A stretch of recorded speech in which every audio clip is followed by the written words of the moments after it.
Hello everyone, welcome to Elite State. My name is Gaurav and today I am back again with a new video. बहुत सारे students ने बोला sir और videos डालिए, 2026 cat के लिए नया प्लेलिस्ट बनाइए। तो रिसेंटली मैंने एक वीडियो डाला था and I am planning to create more such videos so that आपका हेल्प हो पाए। एंड मेरे अकॉर्डिंगली जो भी बेस्ट पॉसिबल अप्रोचेस हैं जो आपको एग्जाम ओरिएंटेड सॉल्विंग करने में हेल्प करेंगी, उनका डिस्कशन हम इन वीडियोज़ में करेंगे। तो आज हम बात करने वाले हैं one of the topic that is circular arrangements, जो एक ऐसा टॉपिक है जिसको कहीं ना कहीं सारे इग्नोर करना स्टार्ट कर चुके थे। एंड कैट ने चूज़ किया कि भाई जो इग्नोर कर रहे हो आपको वापस से याद दिलाया जाए उस टॉपिक का, दैट इज सर्कुलर अरेंजमेंट्स। काफ़ी ईयर्स से कोई पजल नहीं आया सर्कुलर से एंड स्टूडेंट्स को लगने लग गया था कि भाई ये तो आने वाला ही नहीं है। And last year multiple puzzles different slots के अंदर सर्कुलर अरेंजमेंट्स के ऊपर पूछे गए। एंड क्योंकि आपने प्रैक्टिस अगर नहीं किया हुआ तो ऑब्वियस बात है वो चीज़ आपको फिर रिजल्ट में दिखता है, आप सॉल्व नहीं कर पाए।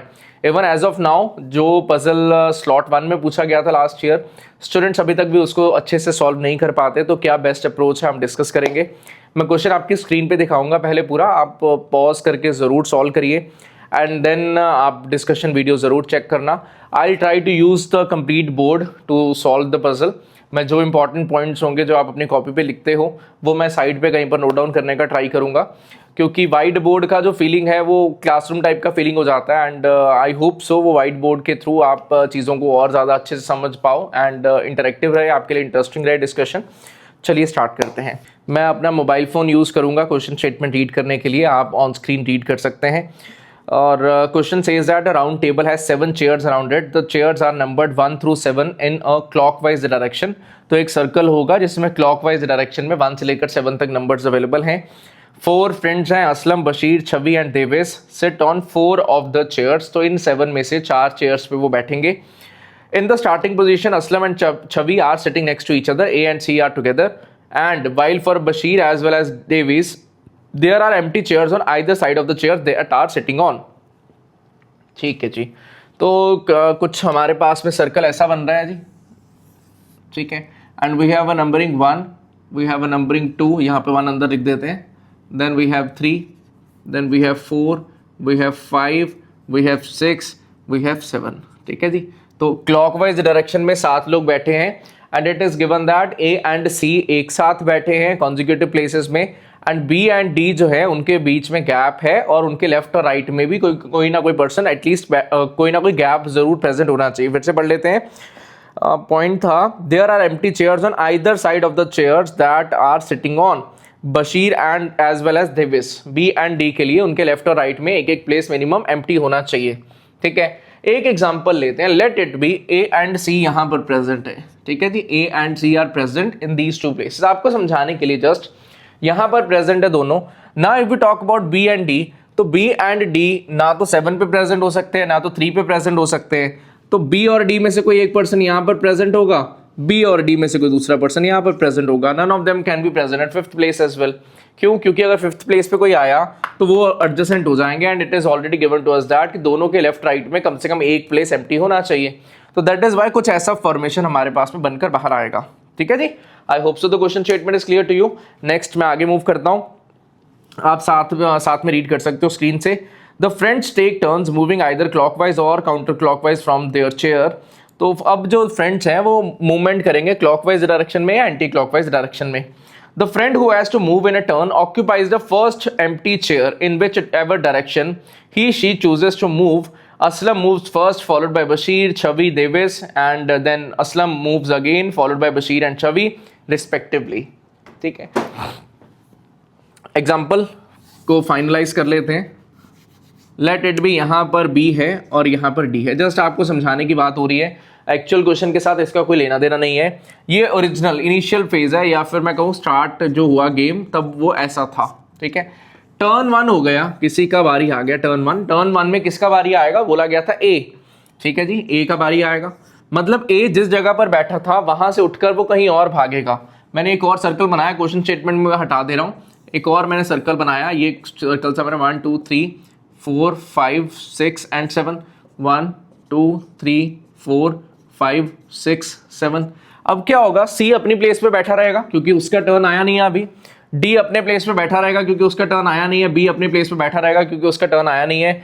ए का टर्न था सबसे पहले, तो इट ऑटोमेटिकली मींस दैट ए या तो इस प्लेस पे चला जाएगा क्योंकि एम्प्टी है in the anti clockwise direction और काउंटर क्लॉकवाइज डायरेक्शन, और फिर ए अगर इस साइड पे मूव करेगा तो यहाँ पर सी है तो A can not sit here, तो ए यहाँ पर इस जगह पर चला जाएगा, तो A can be seated over here और A can be seated over here, both the possibilities are there. एक और स्टेप मैं समझा देता हूँ, लेट इट बी हमारे पास ए यहाँ पर आ जाता है and we have another turn, और उस टर्न के बाद में ये हमारा टर्न 2 है और अब बारी है बी का मूवमेंट करने का, तो let us make one more circle, 1 2 3 4 5 6 and 7।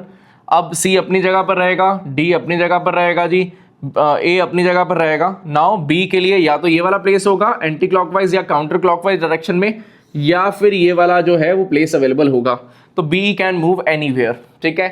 Similarly next turn में सी का बारी आएगा, देन डी का बारी आएगा, देन उसके बाद फिर से ए का बारी, फिर बी का बारी, फिर सी का बारी, ये हमारा स्ट्रक्चर जो है वो आगे कंटिन्यू हो रहा है।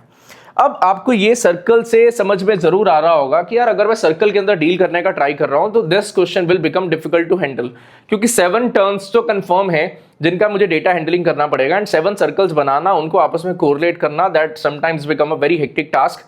तो अगर मैं दिमाग में ये ना रखूं कि ये सर्कल का ही क्वेश्चन है तो मैं सर्कल ही बनाऊंगा, अगर मैं कुछ और सोचूं, अगर मैं इसको मैट्रिक्स टाइप का क्वेश्चन बना दूं, मैट्रिक्स टाइप का टेबुलर फॉर्मेट या लीनियर फॉर्मेशन बनाकर सॉल्व कर दूं, तो मेरा यही क्वेश्चन बहुत नॉर्मल तरीके से हैंडल हो जाएगा, ठीक है। मैं बाकी इसको इरेज करके टेबुलर फॉर्मेट में जाने से पहले आपको कुछ चीजें बताना चाहता हूं जी। पहले फर्स्ट एंड सेकंड 2 पॉइंट्स थे अवेलेबल, वो पढ़ लें। The 4 friends occupy adjacent chairs only eight the end of turn 2 and turn 6, ठीक है जी। तो जैसे ये है 1 2 3 लोग आपस में कुछ गैप है, तो कह रहा टर्न 2 के बाद में ए बी सी डी किसी भी ऑर्डर में एक दूसरे के एडजेसेंट प्लेसेस पे बैठेंगे, मतलब 4 कॉन्जिक्यूटिव प्लेसेस होंगे, एक के बाद एक के बाद एक, वहां पर वो 4 लोग बैठने चाहिए। ऐसा टर्न 2 के बाद होगा और टर्न 6 के बाद भी होगा, बट अपार्ट फ्रॉम दैट किसी भी टर्न में ऐसा नहीं होगा कि चारों के चारों लोग एक साथ बैठ जाएं, ठीक है जी। I hope so that is clear. And there were additional point as well, second point जिसमें एग्जैक्ट पोजीशंस हमारे पास में अवेलेबल थी, that is Davis occupy chair 2 after turn 1। Turn 1 में डेविस जो है वो यहाँ पर प्रेजेंट था, चेयर 2 में इस जगह पर जहां पर मैंने सी को रखा हुआ है, एंड चेयर 4 आफ्टर टर्न 5, ठीक है। मैं इसको इरेज कर देता हूं एक बारी, एंड हमारा टेबुलर फॉर्मेशन कैसे बिहेव करेगा उसके बारे में बात करते हैं। ये देखिए जी, आपका टेबल बन चुका है। ये टेबल क्या रिप्रेजेंट कर रहा है? ये रिप्रेजेंट कर रहा है आपका चेयर 1 2 3 4 5 6 7 और after turn 1 turn 2 turn 3 4 5 6 and 7 का डेटा, ठीक है। अब आपको ये समझना होगा कि एक्चुअल में सर्कल में 1 2 3 4 5 6 एंड 7, तो 7 and 1 places were adjacent, तो मुझे बस ये ध्यान में रखना है कि ये these 2 1 and 7 positions are also adjacent, that is all, ये हमें ध्यान में रखना है। अब जो इनिशियल चीजें होंगी स्टार्टिंग में, जो स्टार्ट में जो भी सिनेरियो बनेगा, जो भी फॉर्मेशन बनेगा, तो सबसे पहले ए को बारी मिलेगा अपना टर्न, अपना सीट बदलने का, तो ए का सीट बदल के यहां पर रिप्रेजेंट होगा इस पर्टिकुलर रो के अंदर, ठीक है। सिमिलरली उसके बाद में टर्न 1 के बाद में बी को बारी मिलेगा अपना बारी बदल के अपनी सीट बदलने का, तो टर्न 2 के अंदर वो रिफ्लेक्ट करेगा जो भी चेंजेस वो करेगा बी। सिमिलरली सी जो भी सीट चेंज करेगा वो टर्न 3 के बाद में रिफ्लेक्ट होगा यहाँ पर। उसके बाद भी क्वेश्चन के अंदर ही गिवन था ऑलरेडी, ये डी का चेंज यहाँ पर रिफ्लेक्ट करेगा, उसके बाद फिर से ए का बारी आएगा और ए का चेंज यहाँ पर रिफ्लेक्ट करेगा, फिर बी का बारी आएगा, बी का चेंज यहाँ पर रिफ्लेक्ट करेगा, फिर सी का बारी आएगा और सी का चेंज यहाँ पर रिफ्लेक्ट करेगा, ठीक है जी। ये हमारे पास में स्ट्रक्चर अवेलेबल था। अब एक पॉइंट था, सेकंड पॉइंट मैं आपकी स्क्रीन पे वो शो कर दे रहा हूं सो दैट आप रीड कर पाएं। फैक्चुअल डेटा था हमारे पास में। एक तो फैक्चुअल डेटा ये था कि ए और सी साथ में रहेंगे, और एक डेटा था कि बी और डी के बीच में एटलीस्ट 1 स्पेस होना चाहिए दोनों में, और इसके अलावा अपने पास में एक डेटा था टर्न 2 के बाद में चारों लोग कॉन्जिक्यूटिव प्लेसेस में आएंगे। This will happen again after turn 6। Turn 2 और टर्न 6 के अलावा कभी भी ऐसा नहीं होगा कि 4 कॉन्जिक्यूटिव प्लेसेस पे आ जाएं। एंड नेक्स्ट पॉइंट था फैक्चुअल डेटा कि Davis occupy chair 2 after turn 1। Davis ने चेयर 2 ऑक्यूपाई करा after turn 1। Similarly chair 2 after turn 1 and chair 4 after turn 5। Turn 5 के बाद में चेयर 4 को उसने हैंडल किया, ठीक है। And Chhavi occupies chair 7 after turn 2। छवि ने चेयर 7 जो है वो ऑक्यूपाई किया, ठीक है जी।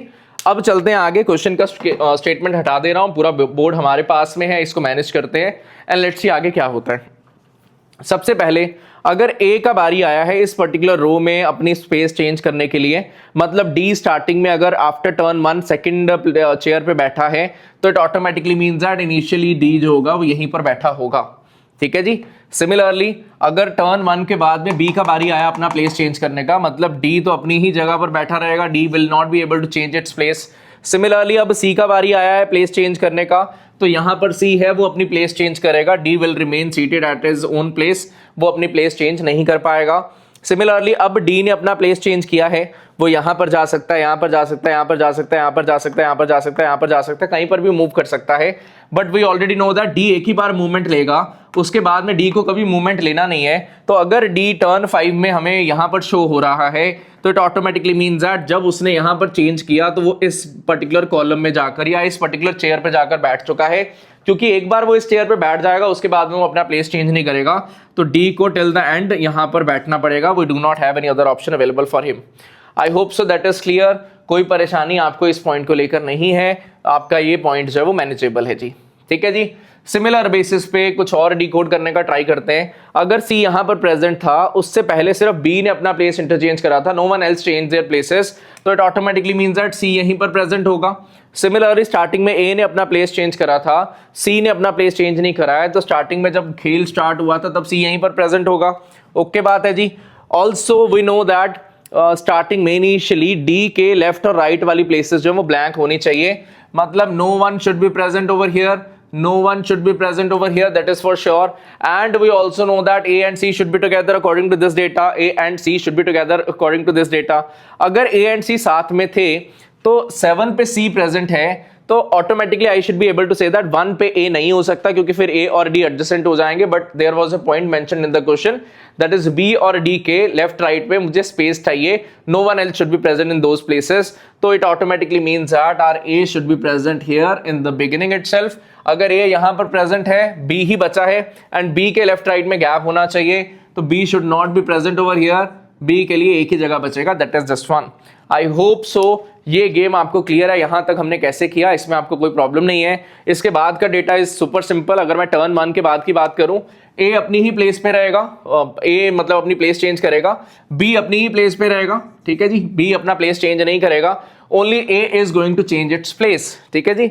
अब अगर A को ही अपना प्लेस चेंज करना है, तो हमारे लिए इंपॉर्टेंट है ये समझना कि A या तो काउंटर क्लॉकवाइज डायरेक्शन में मूव करेगा या क्लॉकवाइज डायरेक्शन में मूव करेगा। अगर A इस डायरेक्शन में मूव करता है तो this is the immediate place available for me.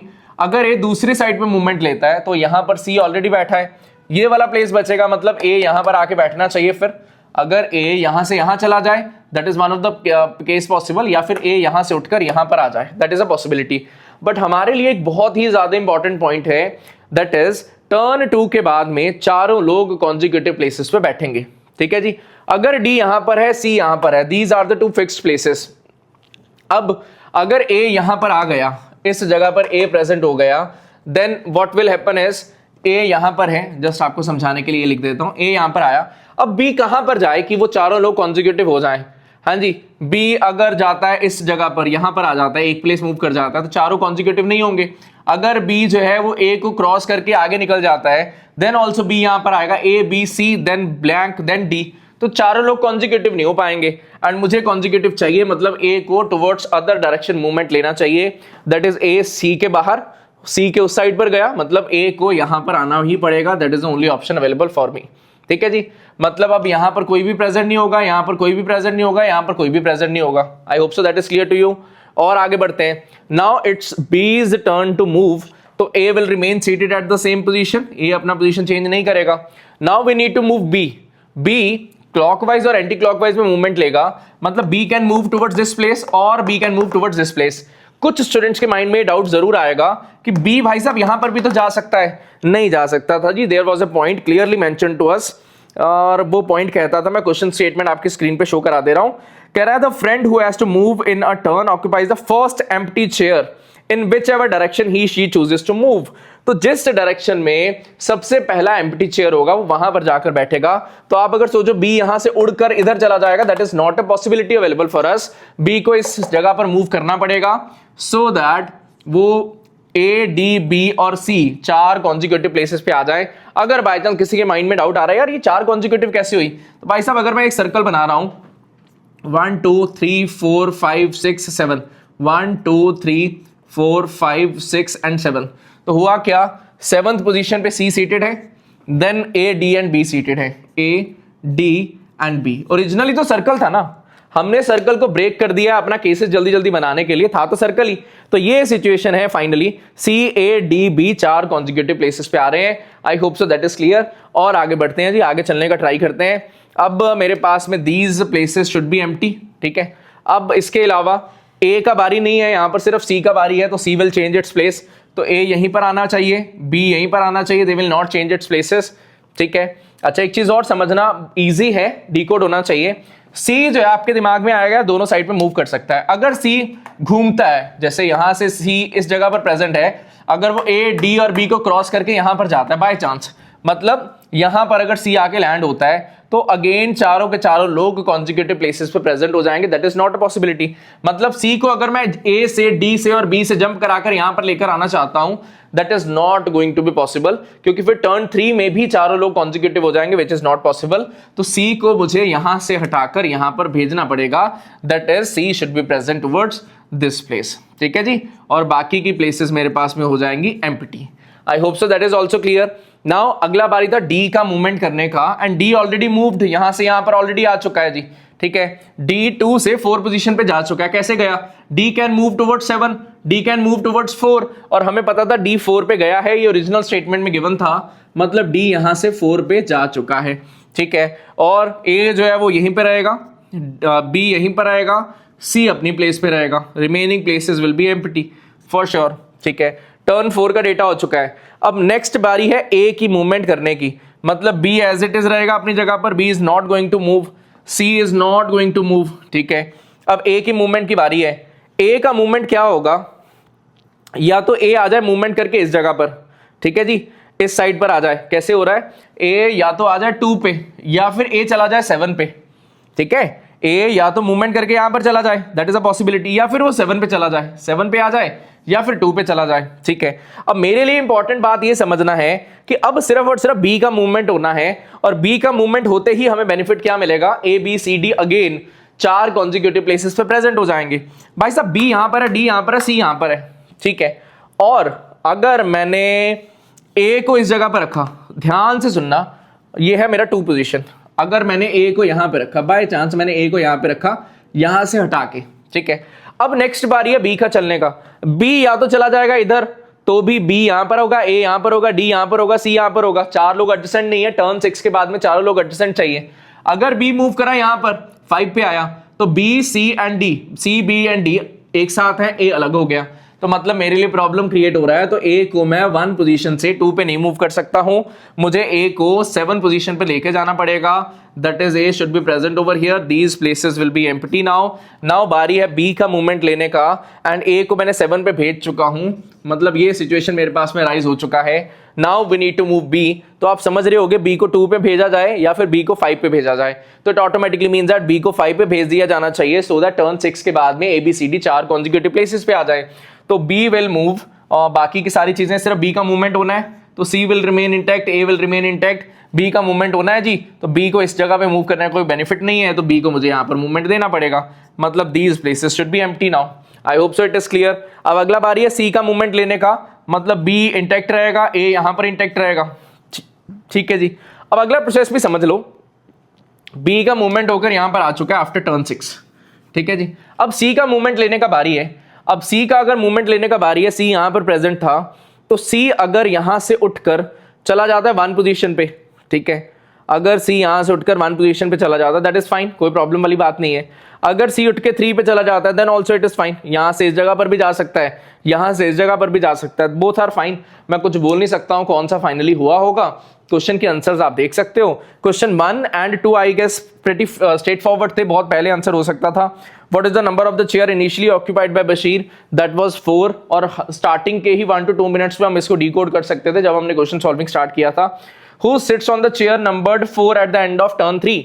Turn 3 के एंड में चेयर नंबर 4 पे कौन बैठा था? दैट वाज नो वन, कोई भी यहां पर प्रेजेंट नहीं था। चलो इसका भी लॉजिकल टेक बता देता हूं कि इसका आंसर भी मैं बहुत पहले दे सकता था। कैसे भाई? अगर डी यहां पर और यहां पर प्रेजेंट है, और यहां पे मुझे पता था डी ने मूवमेंट लिया है, और डी मूवमेंट लेकर यहां पर प्रेजेंट हुआ, तो इट ऑटोमेटिकली मींस दैट यहां पर कोई भी प्रेजेंट नहीं होगा। क्यों? क्योंकि सिर्फ डी मूव होता है इस प्रोसेस के बाद में। अगर यहां पर कोई प्रेजेंट होता तो वो बंदा आकर डी के साथ बैठता, दैट इज नॉट पॉसिबल, एक प्लेस पे एक ही पर्सन बैठने वाला था, तो that is why I should be able to say that यहाँ पर कोई भी प्रेजेंट नहीं होना चाहिए था फॉर श्योर। ये हम बहुत पहले फिगर आउट कर सकते थे, मतलब 6 मार्क्स लेना बड़ा टास्क नहीं था। देन कह रहा है which of the chairs are occupied at the end of turn 6, तो टर्न 6 के एंड में है 4, 5, 6 एंड 7, तो आपका आंसर हो जाएगा first option, that is 4, 5, 6 and 7। Sorry. Then it says that which of the following best describes the friend sitting on chairs adjacent to the one occupied by Bashir। Bashir के left और right में कौन है, एक तरफ no one होगा, एक तरफ डी होगा, तो डेविस ओनली, बी ऑप्शन।